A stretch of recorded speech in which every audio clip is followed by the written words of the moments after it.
We can ask ourselves what's really negative about negative rates. I think from a quant point of view, there are challenges, they're not so negative, and it's actually pretty interesting work that we had to do to accommodate our pricing models for a number of reasons. I must say that historically the pricing models that we developed already accounted for a possibility of negative rates, and because we have been using Gaussian short-term models or shifted log normal labor market models, and those were designed for specific features, and as a side effect, positive side effect, they can also allow for negative rates. But there are many challenges all over the place. For example, when you build a yield curve, you want to make sure that forwards can be negative as well, as opposed to traditional constraints that were imposed on the stripping mechanism that only allowed for positive forwards, for example, or discount factors that were always lower than 1.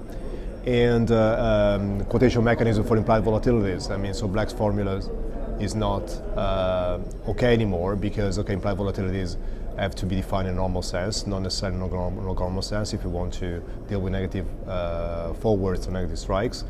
Other things are smile building methods, and so people traditionally use like a saber as a functional form, but we need to allow also for negative rates so that people start using shifted saber. Negative rates are all over the place. Also in CSA agreements where people tend to put the floor on the rate earned by the collateral, on stress tests, or also on initial margin calculations, and so where people also started using shifted log normal distributions to account for possibility of negative rates.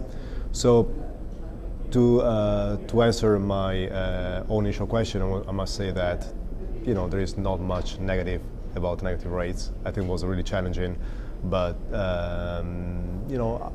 there are other challenging things that as a quant you have to do in the interest rate world, especially. I would say the multi-curve environment is more challenging than the negative rate one.